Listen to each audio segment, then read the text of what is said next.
कमलायतलोचन लोकपते विजयी भव वेङ्कटशैलपते सचतुर्मुख षण्मुख पञ्चमुख प्रमुखाखिल दैवतमौलिमणे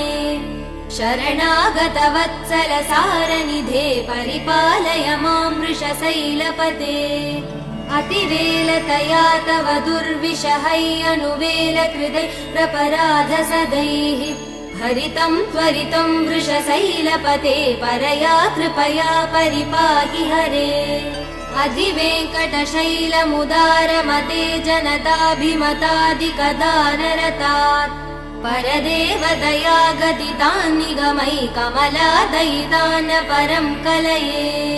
कलवेणुरवा वसगोपवधू शतकोटिवृतात् स्मरकोटिसमात् प्रतिवल्लविकाभिमदात् सुखदात् वसुदेव